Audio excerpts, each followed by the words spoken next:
សកម្មភាពចាក់ដីនិងសំណង់ឥតច្បាប់រំលោភចំណីទន្លេនៅស្រុកពញាលឺកំពុងរីកដុះដាលនិងដំណើរការយ៉ាងរលូនខេត្តកណ្ដាល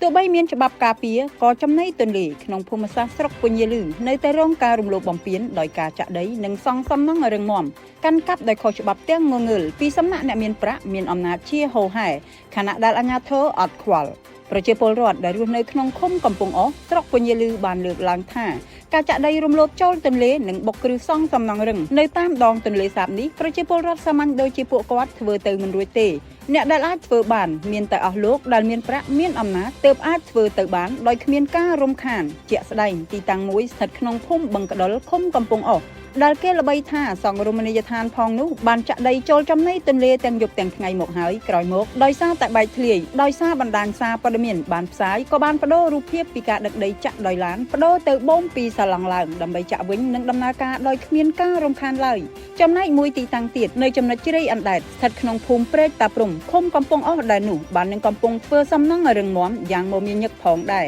ដែលការសាងសង់នោះរំលោភទាំងចំណីផ្លូវនិងចំណីទន្លេប៉ុន្តែអត់មានឃើញមន្ត្រីមូលដ្ឋាននិងជំនាញចុះពិនិត្យនិងហាមឃាត់នោះឡើយហើយអាជ្ញាធរហាក់បន្តការស្ងៀមស្ងាត់ល្អណាស់ដូច្នេះសូមស្នើទៅមន្ត្រីជំនាញជាពិសេសឯកឧត្តមគួចចម្រើនអភិបាលខេត្តកណ្ដាលមេត្តាចាត់ក្រុមការងារចុះមកពិនិត្យជាក់ស្ដែងផងថាតើទីតាំងទាំងពីរខាងលើនោះចាក់ដីនិងសាងសង់សំណង់រំលោភចំណីទន្លេឬអត់កុំចោទថាប្រជាពលរដ្ឋចេះតែនិយាយគ្មានមូលដ្ឋាននិងអ្នកសារព័ត៌មានផ្សាយអត់ការពិតពាក់ព័ន្ធនឹងការលើកឡើងរបស់ប្រជាពលរដ្ឋអ្នកសារព័ត៌មានបានទំនាក់ទំនងទៅលោកនងណារុងមេឃុំកំពង់អស់ជាច្រើនលើកច្រើនសារដើម្បីសាកសួរអំពីទីតាំងសំណង់ទាំងពីរខាងលើដែរប៉ុន្តែលោកមិនបានឆ្លើយតបឡើយដោយឡែកលោកហៀងកុងផេងប្រធានភូមិបាលស្រុកពញាលឺបានប្រាប់ឲ្យដឹងថាទីតាំងទាំងពីរខាងលើនេះលោកពុំទាន់បានទទួលពីការស្នើសុំច្បាប់នៅឡើយទេហើយសុំពេលចុះទៅពិនិត្យលុះ3ថ្ងៃក្រោយមកអ្នកសារព័ត៌មានសួរទៅម្ដងទៀតលោកបានត្រឹមតែផ្ញើជាសំណេរថា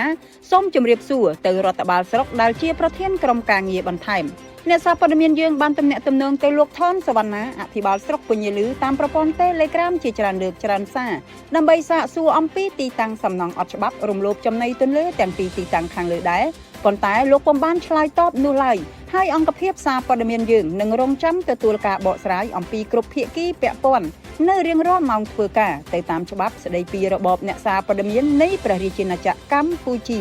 យោងតាមមាត្រា8នៃអនុក្រឹត្យលេខ88អនក្របកស្តីពីការគ្រប់គ្រងអាងទន្លេដីចំណីមាត់ច្រាំងទន្លេត្រូវកំណត់ចម្ងាយ50ម៉ែត្រគិតពីមាត់ច្រាំងទន្លេចំណែកមាត្រា26នៃច្បាប់ស្តីពីសំណង់បានចែងថារាល់ការងារសាងសង់ឬរុះរើត្រូវមានការអនុញ្ញាតជាមុនដោយអាជ្ញាធរមានសមត្ថកិច្ចរីឯមាត្រា12នៃច្បាប់ស្តីពីផ្លូវថ្នល់បានចែងថារាល់ការសាងសង់លើដីសម្រាប់អភិវឌ្ឍហេដ្ឋារចនាសម្ព័ន្ធផ្លូវថ្នល់ជាពិសេសលើដីចំណីផ្លូវជាលក្ខណៈអចិន្ត្រៃយ៍ត្រូវបានហាមឃាត់លើកលែងតែការសាងសង់ក្នុងគម្រោងចាំបាច់មួយចំនួនដូចជាបរិក្ខារបម្រើឲ្យវិស័យការពារជាតិសន្តិសុខជាតិបរិក្ខារបម្រើឲ្យការគ្រប់គ្រងឬការសាងសង់ផ្លូវនិងបរិក្ខារសំណង់សេវាសាធារណៈផ្សេងទៀតដែលត្រូវស្នើសុំការឯកភាពជាគោលការណ៍ពីរាជរដ្ឋាភិបាលតាមសំណើរបស់សមត្ថកិច្ចគ្រប់គ្រងផ្លូវថ្នល់ដីចំណីផ្លូវអាចប្រើប្រាស់បានសម្រាប់គោលបំណងផ្សេងជាលក្ខណៈបណ្ដោះអាសន្នដោយមិនត្រូវធ្វើប៉ះពាល់ដល់បរិក្ខារនិងសំណង់ផ្សេងសម្រាប់សុវត្ថិភាពចរាចរណ៍ផ្លូវថ្នល់ឡើយការគ្រប់គ្រងលើការប្រើប្រាស់ដីចំណីផ្លូវទៅតាមបណ្ដោយផ្លូវថ្នល់ត្រូវកំណត់ដោយអនុក្រឹត្យ